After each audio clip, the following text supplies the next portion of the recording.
Good morning, ladies and gentlemen. Welcome to this Slice of Lime.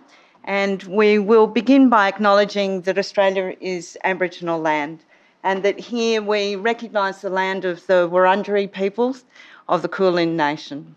I note the ongoing custodianship of this land by by Aboriginal people across Australia, land never ceded. And I recognise that conversations like this that we'll have today have occurred for many thousands of years, conversations that help us to do better, to think differently, and to provide good care. We walk in those footsteps, and I ask you to pause and take time with me to pay respects to elders past, to elders present, and to elders future. Thank you. And now I'd like to introduce my colleagues who will lead this seminar. They are Dr. Myra Patu, Senior Clinical Lecturer with the Maori Indigenous Health Institute at the University of Otago, Christchurch. Welcome. And my good friend and colleague, Associate Professor Suzanne Pitama, Director of that unit and Associate Dean, Maori. Suzanne is a well-known friend of Lyme, and she comes from a clinical background in child psychology with huge expertise, experience and wisdom in Indigenous health education, particularly in medical education, and she's the faculty lead at the University of Otago for Indigenous health curriculum. Would you join me in welcoming both of them, please? It's lovely to have you with us, all of you, including the people online. This seminar is being live streamed to many sites this morning. It'll also be recorded and made available to those who can't be with us. Thank you for your attention, and I hand over to my colleagues. Kia ora koutou, ka mihi mahana ki a koutou I tēnei mōrena. Ko te mihi tuatahi ki te mana whenua o tēnei whenua ko te Wurundjeri Nation. Tēnā koutou, tēnā koutou, tēnā koutou katoa ko te kaimanaki o tēnei whenua. Kia ora koutou. E nai nei mō tō manaki mō māua. Kia ora hoki, mō ēnei tangata I roto I tēnei rūma, I tēnei wā. Kia ora koutou. Kia ora koutou katoa, ko Maira Patu takunga, ko te aroa raua ko Kaitahu Oku Iwi. My name is Maira Patu. I'm a Senior Clinical Lecturer at the University of Otago. I'm also a General Practitioner 3 days a week, and I've worked with Suze and the Mihi team for the past 4 years. And kia ora koutou, my name's Suzanne Pitama. As Leland said, I'm a child psychologist by trade, and I've been involved in medical education for about 18 and a half years now, based at Otago, and it's great to be able to, as a team, present to you today a little bit about some of the work that we're doing, and that also has been really supported and encouraged by the Lyme Network. So it's wonderful to be here today and to see all your smiley faces, and also acknowledging those that are live streaming in. So today we'd like to utilise the actor network theory as a methodological approach to discussing assessment in Indigenous health curriculum. So many of you will be familiar with the actor network theory. When I came across it, it was very exciting for me. That sounds like I'm a total geek, but hey, you have to own what you are as a label. But what I love about the actor network theory is it enables all characters in the play to be humanised, even characters that aren't traditionally human, like processes, protocols, structures. And so you can understand why when we're discussing Indigenous health and barriers to Indigenous health, we often talk about the people. So we often talk about clinicians and clinical bias, but we often don't talk enough about the structural barriers that actually inhibit us as clinicians from acting and reacting to in the way that we would usually want to deliver best practice of care. So I love the actor network theory because it brings everything alive and gives everything a face and a name. And when I think about the assessment and Indigenous health curriculum, all my memories of the last 18 and a half years is, oh my gosh, it's like an exhausting game. And as a young person, the exhausting game, I was involved in lots of sports, but one of my favourite was netball. And so I'm going to use netball today and with an actor network theory to discuss and describe the social phenomenon of assessment within an Indigenous health curriculum. So I'd just like to invite those that are coming up with me today. I actually have brought my own netball team. And I know New Zealand only just won for the first time in like 50 years against the Australians, so I thought it was a fair play kind of thing.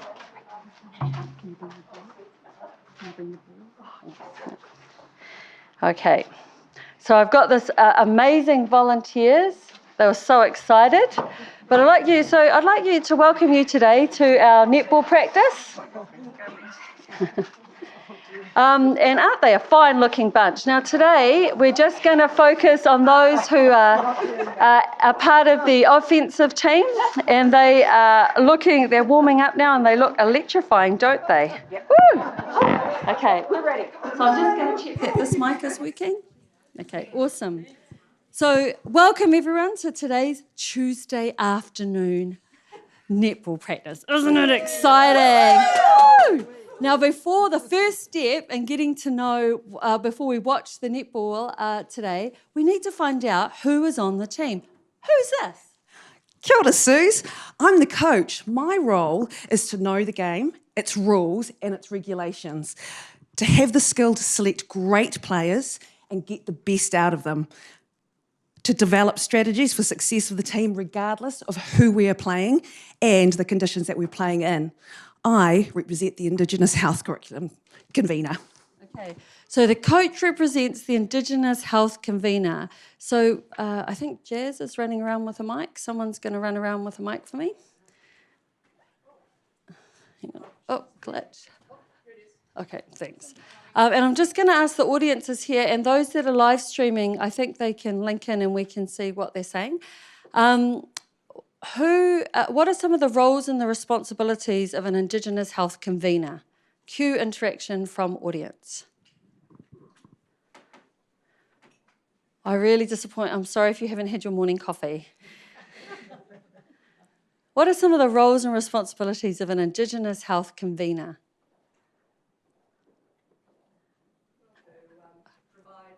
Hang on, I'm going to just run over so we can hear you on the streaming. Be a bit of a role model and provide guidance to the others in the team. Okay, excellent. Role model, providing guidance to the others in the team. Anyone else?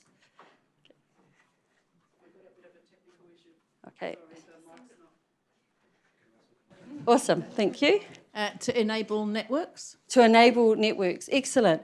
Coach, what do you see your roles and responsibilities are? So my role is to design and develop a curriculum aligning to the CDAMS framework, the AMC standards, to have a good understanding of the curriculum design, development and implementation, to have the ability to identify systemic barriers to the implementation of IHC and to try and address them. Awesome, thanks, Coach. Now, who's this sprightly young lad? Hey, thank you. Hi, Coach. I'm the wing attack. I'm the key playmaker on the court. I have solid passing and collecting skills. I believe that. I wouldn't. Anyway, I create as many scoring opportunities as possible on the court. I have good footwork. This is PG, by the way. And an ability to open space on the court. I represent the Indigenous health curriculum content. Okay, the Indigenous health curriculum content. Okay, what are some of the roles and responsibilities of the Indigenous health content?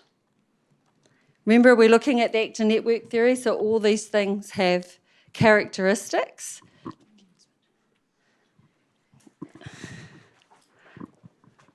And cue interaction from audience. What do you think some of the roles and responsibilities of the Indigenous health content is?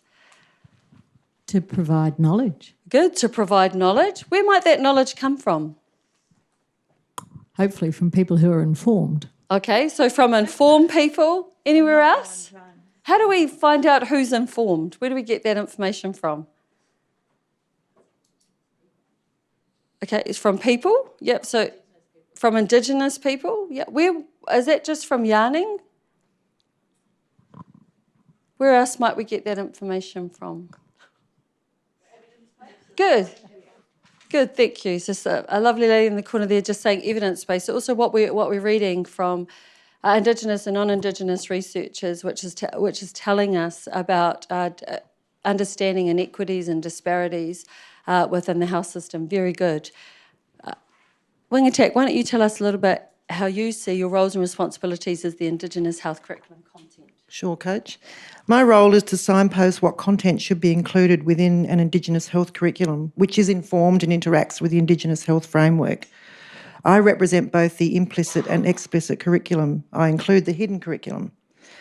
Just like my position requires solid passing and collecting skills, I represent an ability to adjust to new evidence developed and timetabling opportunities presented.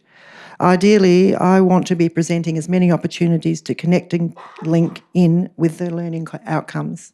Okay.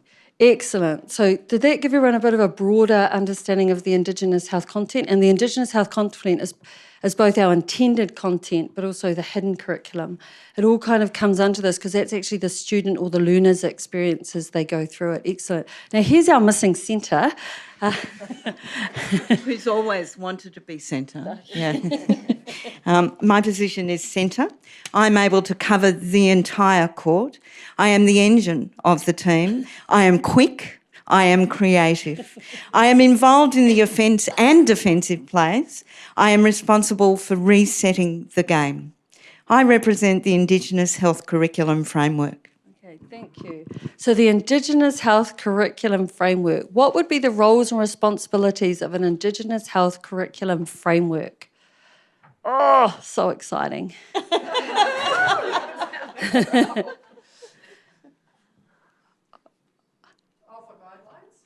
Guidelines, excellent. Okay, good. Guidelines of behaviour and or expected behaviours. Yeah, yeah. So thinking about expected knowledge and skills. Yep. Caitlin. To stay contemporary and comprehensive. Good, to stay contemporary and comprehensive. Really, really nice. Because when we're trying to address health inequity now, I think we teach, and it's an important part of the content to talk about historical moments, but it's also how is that relevant for today? How does that make a difference for today's learning? Excellent person online, thank you. I think it's also to provide a relevant structure so that you're actually linking in various other aspects of the curriculum and assessment as well. So Yes. ensuring that you've got a connecting point. Okay, excellent, awesome point. And I think that's really awesome. It kind of anchors us. And just like this, I think that without a really clear Indigenous health framework, our learners get a little bit lost about what is it that they should be coming back to, checking themselves with. So it's really pivotal. But do you want to tell us about your roles and responsibilities, Indigenous health curriculum framework? I do want to. My role is to capture Indigenous aspirations and be evidence-based to document Indigenous rights and identify key enablers and barriers to health equity. I can be enacted by the Indigenous health teaching team or built upon by others involved in the teaching of the curriculum. All aspects of the curriculum should be able to be linked back to me. Ideally, I want to be all over the curriculum, like a centre is all over the entire court. Excellent, excellent. So everybody who's involved in your curriculum should know about the Indigenous health curriculum framework, both those involved in it and those not directly involved with it, but anyone who's got anything to do with your learners, whether it's senior consultants through to registrars, through to house surgeons or junior doctors, so that everyone kind of isn't teaching unintentionally the hidden curriculums, everyone being a bit more explicit. Excellent. Now we're going to just jump down here to the goal attack. That's me. My position is goal attack. I am known for strong passing and shooting skills. I set up the offensive plays. I'm responsible for both scoring and setting the goals. I feed the goal shooter the ball as close to the post. I represent Indigenous health curriculum andragogy. Thank you. So andragogy is going to be our word of the day, because it's just so hard to say. I'm really appreciative. No, it's good. I'm it. I just haven't got the word. You're all over it. So what are some of the roles and responsibilities of the Indigenous health curriculum andragogy? Oh, do we know, is everyone familiar with the term andragogy? Okay, I see some shakes. I'm not sure about the people online. Who's heard of pedagogy? Yes. So pedagogy is teaching children. So andragogy is teaching. Yay! Interactive audience goes crazy. They're loving this practice. So I just want to, because of time, I just want to try and pull out a couple of differences here between pedagogy and andragogy. Pedagogy is where we think about learning in terms of that the learner is a sponge and we've got all this knowledge and they want to soak it up. So we do lots of didactic teaching, we do lots of directive play. But when we're doing andragogy, what learning methods work better? Okay, I'm going to get you to say that to my mic. I believe that with andragogy it would be much more interactive, and so the formalised teacher, as we would understand it, would be more of a facilitator of the knowledge rather than directly imparting that onto the learner. Excellent. Perfect point. Anyone else want to add to that? Oh, an uncomfortable move in the room. I think part of it is being immersed in the learning. So learning is doing is learning. Good, excellent. So whether you're in a classroom, a clinical setting or a community setting, good. So andragogy, going to trip ourselves up today. Andragogy really is about going, actually these people are bringing lifetime experiences with them. They're not at high school anymore. They actually, when we've done work with the colleges, Maira and I are doing a lot of work with College of O&G, some of these people have been clinicians for 20, 30 years. They do not want you to teach them back at 101. They want you to catch up with where they're at clinically. How do they catch up with the Indigenous health curriculum at the same format? Because they're working with patients every single day. So what kind of learning methods do we have to use that actually engage our learners, that don't bore them to death, that actually build on their strengths clinically? Maira and I get to teach both undergraduate and people in the colleges, and it's really different experience, isn't it, when you're teaching undergraduates where they're still kind of grappling with understanding the clinical knowledge and they're not that confident with the clinical knowledge. But then when you teach grown-up doctors, I'm trying to not be ageist in my language. So when we teach people that have had a lot of experience in their field, the clinical knowledge is second to none. And so actually the way you're teaching them has to change to acknowledge that and to allow them to bring in that information, all that experience they've had with Indigenous patients, and then reshape how they're thinking about that. But what do you see your roles and responsibilities are? Okay.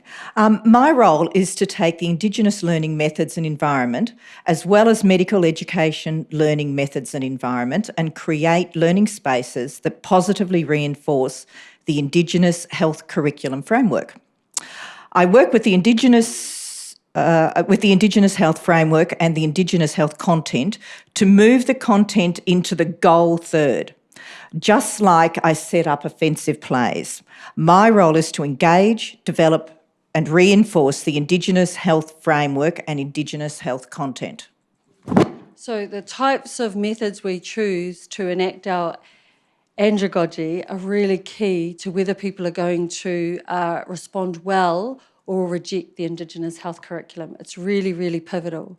So now let's look at our goal shoot. Let's learn a little bit about her role. Okay, my position is goal shoot. I have quick reaction times and respond to rebounds. I work closely with the goal attack in relationship with the centre and the wing attack. I have sharp shooting skills and my main job is to score goals. I represent the Indigenous health curriculum assessment. Wow. Finally, you're all going. So what are the roles and the responsibilities of the Indigenous health curriculum assessment?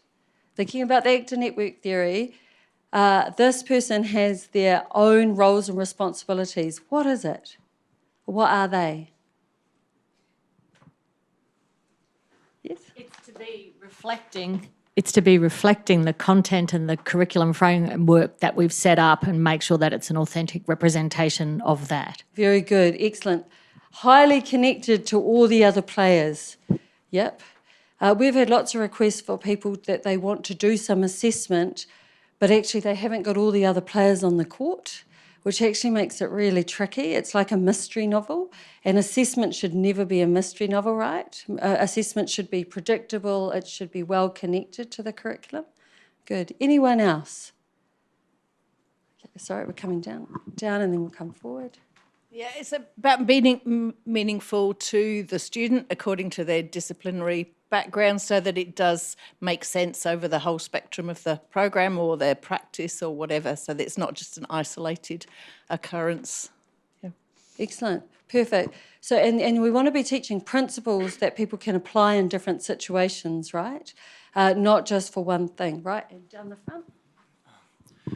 While it's designed to help ensure learning outcomes, at the same time it actually has a strong educational component too, to actually help direct learning and help ensure and improve learning as well. Good, excellent. And you raise a really good point there about all assessment needs to have feedback. So if we think about, I always say to my students that if you think about it, assessment is just learning, and learning should be fun. They don't always say that the day before, think that the minute before their OSCEs, but I do this little, I try to get them excited about it. But if we do think about assessment as learning, and it's a learning opportunity, it's an opportunity where students or learners can see whether they've consolidated the learning that you intended them to do. Golshoot, do you want to tell us about what you see your roles and responsibilities are? So my role is to ensure alignment between the Indigenous health framework, content, andragogy, and myself. I am testing the consolidation of key knowledge and principles and seeing how the learner applies these across different settings. I should also be quick to identify whether I am a quality tool and measuring what the convener or coach intended to measure. I should be responsive and amended if quality is not achieved. I need to ensure that the assessment clearly links to the goal and is a measure of it. Excellent. So we covered a whole lot of points there. And if you like, we can put this dialogue on the Lime site, just if you're interested in the details of it. Okay. Now, you're probably wondering who this last person on the team is, given that everyone else is the attacking team. Let's find out. My position is the goalpost. Remember, actor network theory, everything, it becomes humanised. I can only be scored by assigned players. I can only be attempted inside the semicircle. After the goal is achieved, the game restarts and I represent learning outcomes. Excellent. So what are some of the roles and responsibilities of the intended learning outcomes? You'll notice I deliberately am using intended for the purpose of today. Okay. To improve the health of Indigenous people and ensure that the learners are culturally safe. Anybody else? The purpose of the intended... Oh, coming around, Mariam.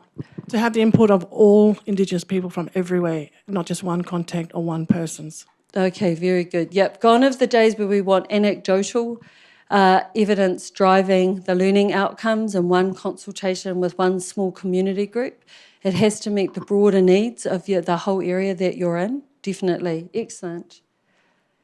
And I like that these are quite socially accountable terms. We're talking about the learning outcomes being socially responsive to our community, not just a way of a pathway for students strictly into become junior doctors, or our colleges to tick off their points at the end of it. Nice. Anyone else about the roles and responsibilities of the intended learning outcomes? No, why don't you tell us? Well, let me read it. My role is to be measured, my role is to be the measure of the determinants whether the Indigenous health framework has been effectively implemented within the curriculum. I also identify with the expected outcomes that have been met.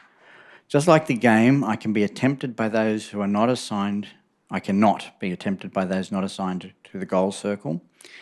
Intended learning outcomes should be created by experts in Indigenous health curriculum. Of course, once the goal has been achieved, like the intended learning outcome, the game restarts and further learning outcomes or levels of learning can be considered. So that's another thing, is that we want to be able to readjust and looked at. For those of you that played junior netball, you remember when we played junior netball, the goal was quite low. Like, it didn't seem it at the time, but experience has taught me that you start with it lower, and then as you progress through the grades, it eventually works up to the height that it is when you hit high school. And learning outcomes have to be similar.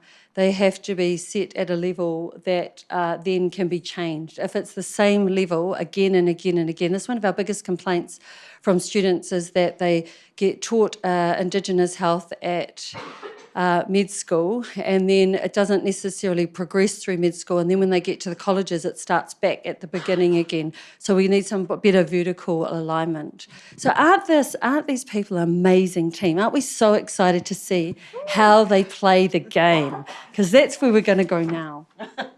Okay, so now that you've seen them do their thing, now we're going to set them up for a drill. So in netball, now I'll use it. Can I use this one now, or should I stay with that? Okay. So now we're going to set them up for a drill. Drill was my favourite parts of playing netball. Now in netball, there's a lot of rules. Can anyone tell me some of the rules they remember from netball? Well, some of you may be current players. Okay, Jess, sorry. You can't move once you've no stepping. Okay, good. No stepping. You can only take one step once you've got the ball. Very good. Another rule.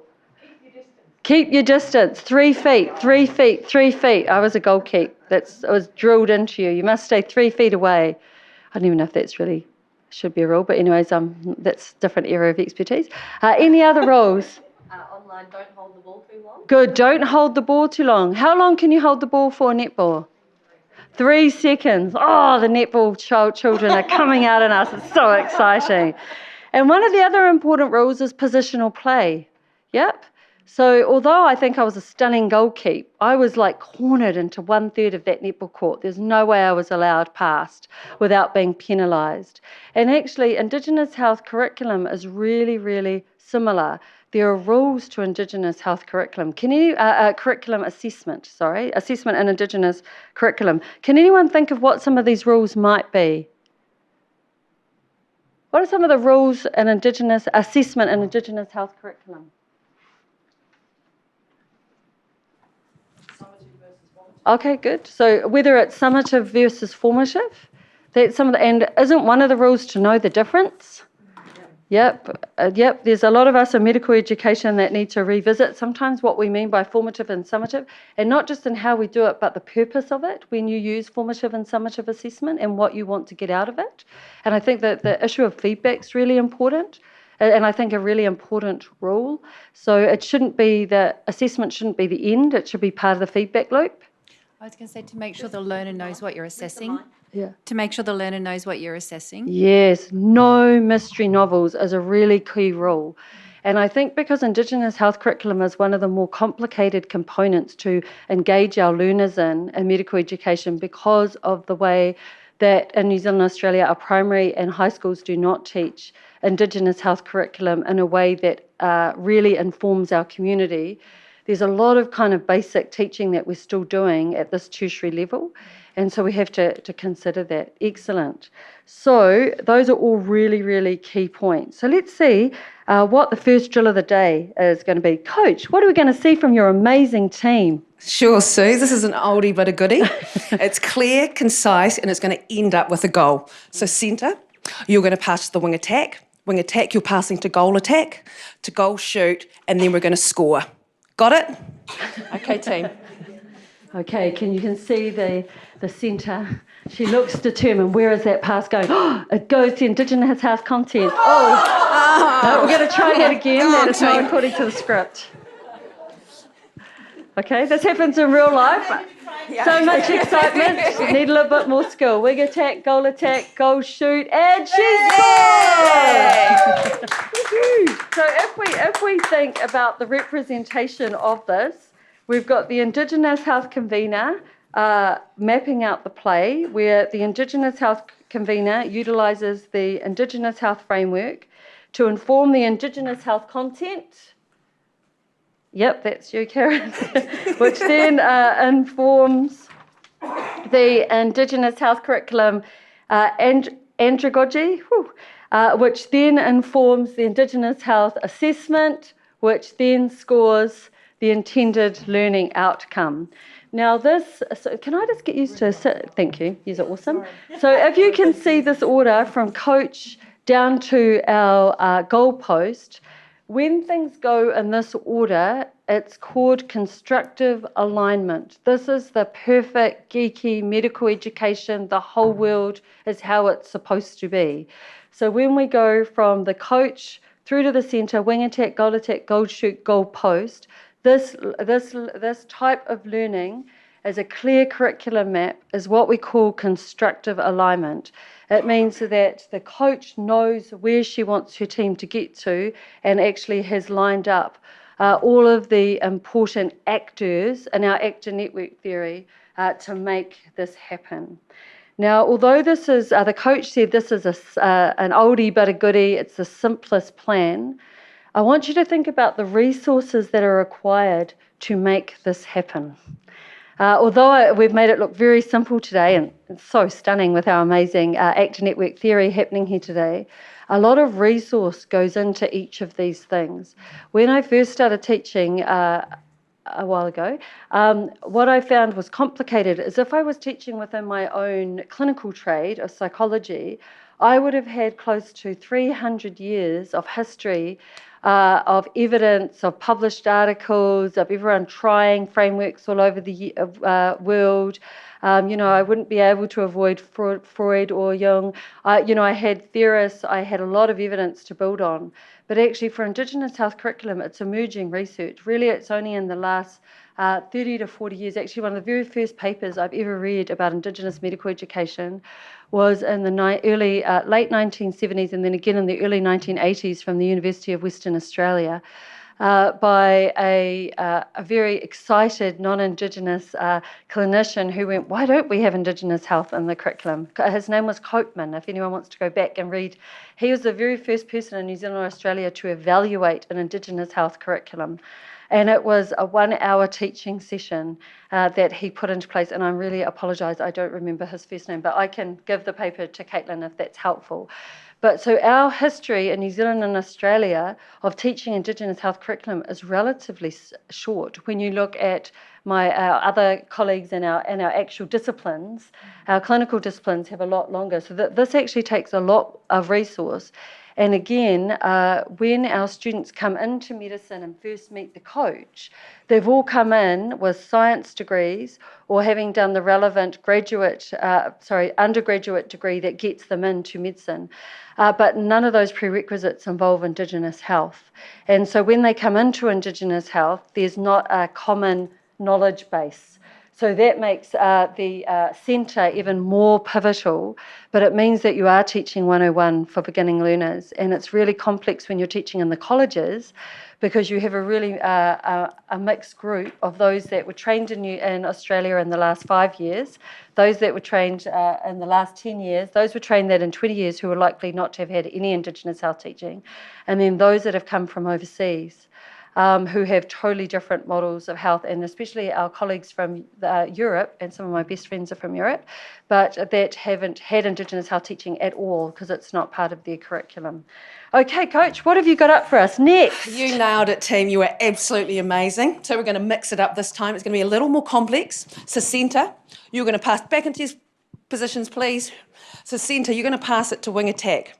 Wing attack, back to centre, back to goal attack. Then centre, you're going to run up and get the ball again, and then you're going to pass it onto the goal shoot, and then we're going to get a goal. Okay, team? Possibly. I know, I'm confused too. Play!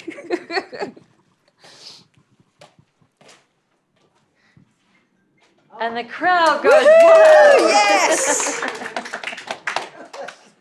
That was fantastic, guys. Let's try that again. This time we're going to use some defence. So back in position.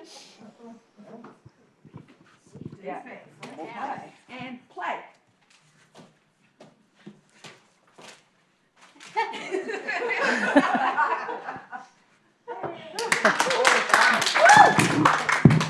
Excellent. Thanks, Coach and team. What an amazing play. Now, in those two drills, we wanted to highlight two key issues, two key things around assessment in Indigenous health curriculum. The first is around sequential learning. And that was that the coach moved from drill 1, where she taught a particular skill, and then sequential learning means when we take what people know and then we go the next level. So then reusing the Indigenous health framework, reconnecting everything is what we'd call sequential learning, because it was taking the basics and then moving it up to the next level. And then the second lesson that we learnt from that was actually around levels of learning. So after they really nailed the second drill, then she added the complexity of putting a defence player in there. And we haven't got time today to go into the analogy of defence, people being on the defence, but so we'll keep that for another slice of lime.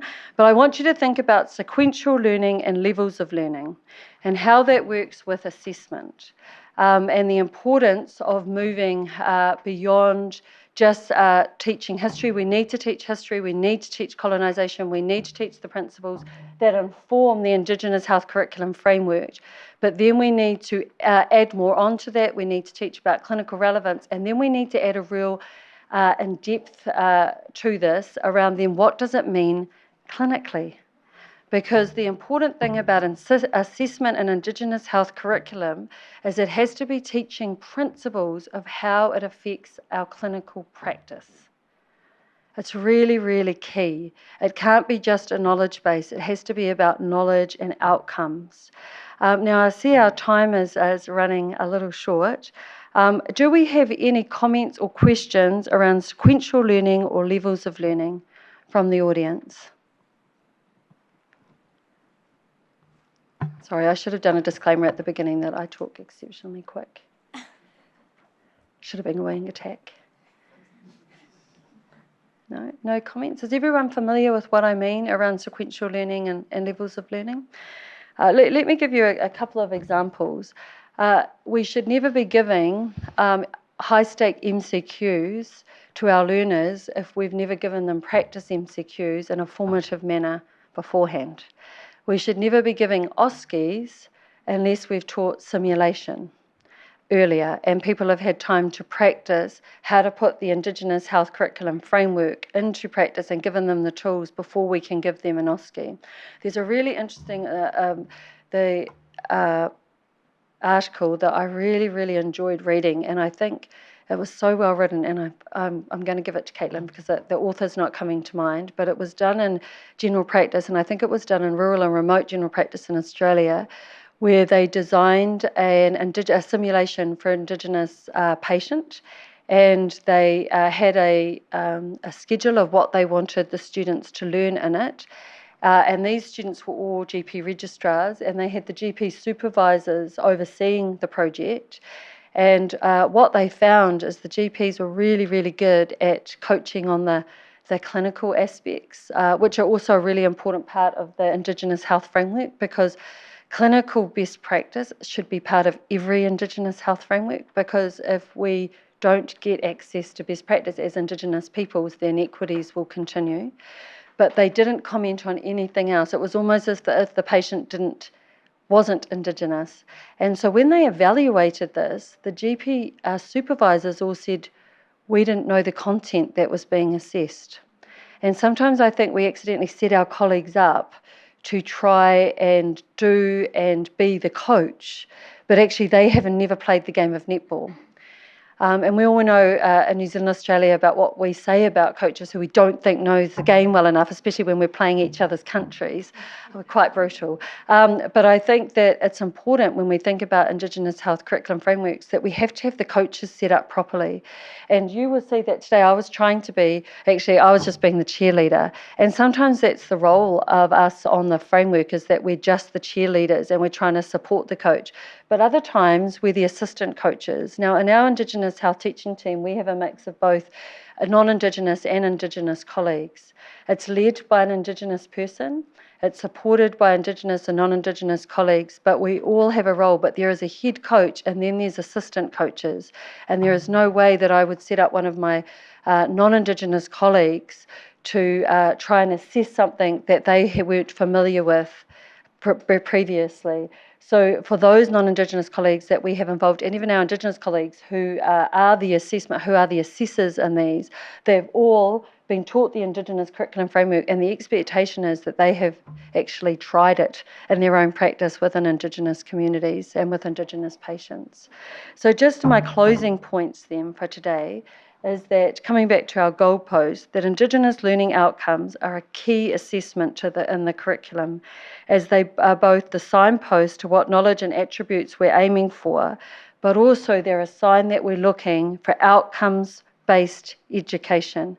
There's a lot of conversation at the moment around the definitions around cultural safety, around cultural competence, and many other types of cultural entities. And sometimes we can get bogged down in these terminologies, but I think when we're talking about assessment in Indigenous health curriculum, we should be talking about outcomes-based curriculum. And like Miriam really well articulated, it needs to be informed by a whole lot of things, not just a small base of knowledge. Next, moving back to our assessment methods in themselves need to be really clearly linked to the Indigenous learning outcomes, and I've already given you some examples, so that when people sit the assessment, it's something they're so familiar with. So if it's short answer questions, which is our least favourite, because I think people get stressed in exams and they just kind of vomit up things, and you're just trying to find keywords and some of them, and lots of our colleagues, well, for us, our short answer questions are still handwritten, and just trying to decipher a handwritten note for me is just too hard. So, but it doesn't matter what you're going to use, you have to have used it earlier in your learning, or at least have exemplars available. Then when we look at the connection between andragogy, which I hope for everybody, we're all going to just, we know language is really key and important, but I really want you to, if you aren't familiar with it, go and look at the literature around andragogy and actually go, is this the type of cool, exciting learning methods we're using when we're teaching Indigenous health curriculum? But it should be also that andragogy should be highly connected to the assessment. So if we're looking at an OSCE, the andragogy should be full of simulations. If we're looking at MCQs, it should be full of practice MCQs. There should be a connection.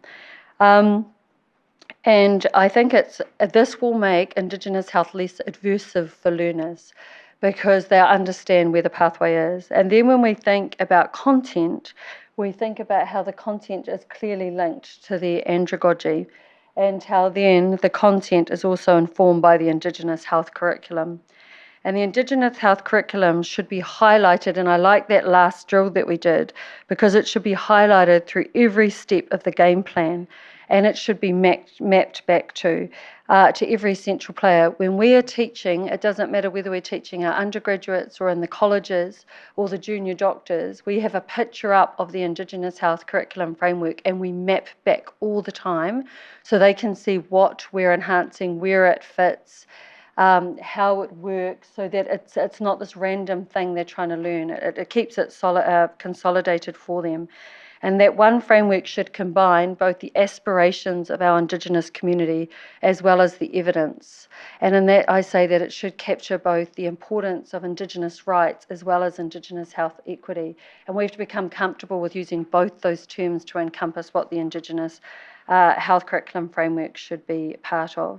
And the other important thing about the centre player, she said she wanted to be all over the court. Leland always wanted to be centre, but was always designated wing attack as a young person. But as the centre, the Indigenous health curriculum framework needs to be so clear and easy to understand, so that those that are implementing it, so the developers, the implementers, and the learners all know what the shared language is. So that's our challenge for today. So that you'll see the goal shoot, which was our assessment, is just one part of this a long offensive team, and that they all need to sit together. And that's our key point for today. So kia ora.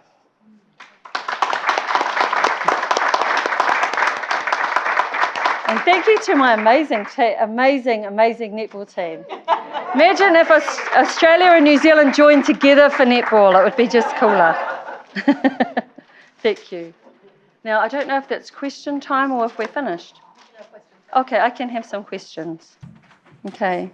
Thank you very much for that. My name's Carl Matheson. I'm the Director of Assessment and Innovation with the Australian Medical Council. And you actually mentioned doctors who are actually coming from overseas that want to actually register to practice in Australia and obviously contribute to Australian society, but really not having any knowledge or experience in this area. And I think ourselves, for Australians as well, we're only just starting to learn as well. And we've been, as an organisation, we've been on this path for a little while now, and we've had appropriate representation and leadership as well. But we're very, very conscious that it's not just a matter of developing a few OSCE scenarios or, creating a few MCQs, and it's much more complex than that. And there's a strong area of thought that there's an educational component that's actually needed here as opposed to just the assessment. And I'd like to thank you because you've really demonstrated that really, really well, and it's given us a lot to think about. I guess I've got just a very broad question in terms of your reflections on that as a standards body and as an assessment body as opposed to purely an education body. But maybe if I could ask more broadly too in terms of the audience, people who have got some insights into this who might be interested in sort of helping to actually give us guidance and things to think about. I'd be very, very keen to hear from them as well. That's good. Firstly, I want to thank the AMC for moving the accreditation standards beyond just the medical schools and into the colleges, because it actually has made a difference for those of us that have been wanting vertical alignment for a long time. Our graduates email us all the time going, have you got anything else for us to learn? Because and I think the movement of the AMC accreditation standards into the colleges has started a whole new conversation between this vertical alignment, and it's really benefited our team, especially in our local community. And it's terrible that accreditation, they say assessment drives learning, but actually accreditation drives assessment. And I think actually the AMC being proactive and going this signposting that for the AMC, this is important in itself politically, has making a huge difference and making a change to the groundswell. So people who have seriously avoided me in the corridors of our hospital are now waving at me. I know the next thing will be an invitation to coffee, but I think that's important. And I think for the AMC, I think I'm going to do a shout out that what you accredit actually does make a difference for Indigenous medical education, and I think that's actually one of the strongest things that you can do. And I think you're right. It's interesting when people come from overseas. I don't know who you get in Australia. Sorry, I only know what happens in New Zealand. But the comments that we meet are, I come from a more multicultural society, so I know this stuff. But actually, often they come from countries that have got also a really strong colonial framework or are the colonial framework, and they implement that really quickly, and which is different when they come from countries which don't have that colonial or are part of the empire, not the colonial boundary themselves. So there's different politics from the different learners, and I think kind of one of the complexities for us is that we think different country groupings actually need different types of training as they work with Indigenous communities, especially because a lot of overseas doctors come and are recruited to work rurally.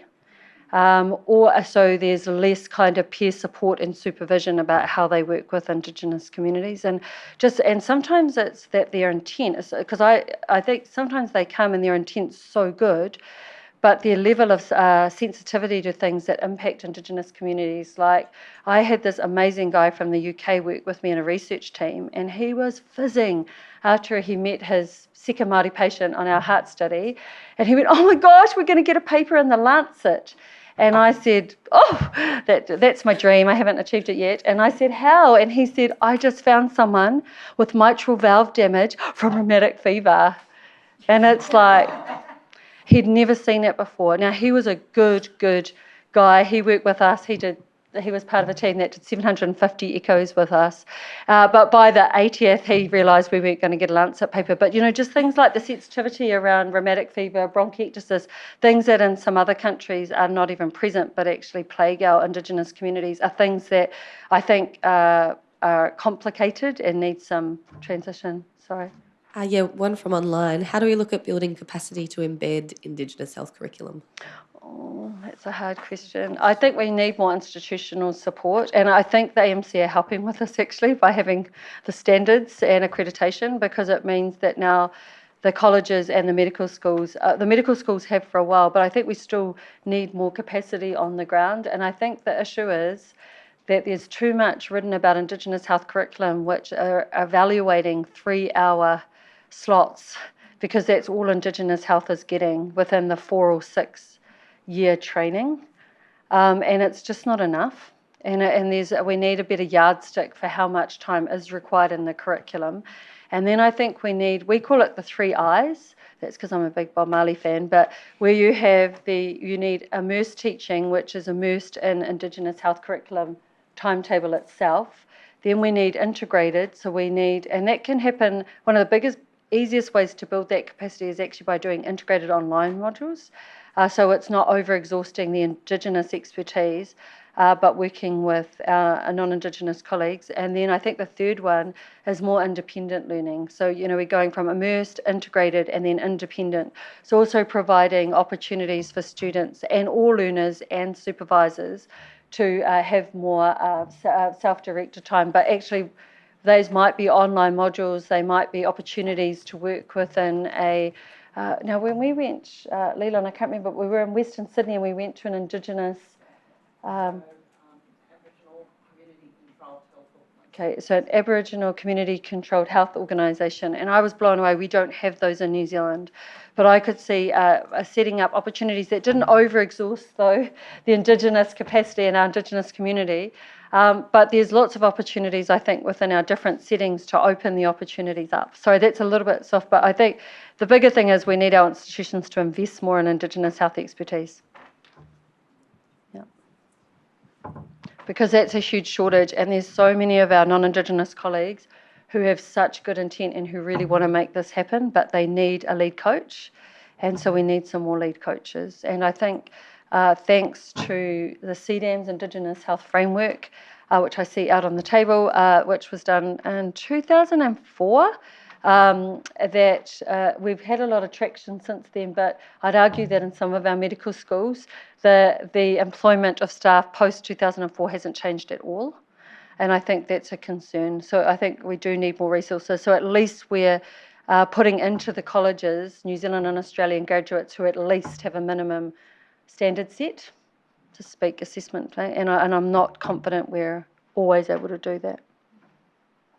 Good. Okay, I think that's my time. Ladies and gentlemen, we've been very fortunate this morning, and if you would join me now in thanking Suzanne, and where are you, Doctor? Oh, yeah, thank you.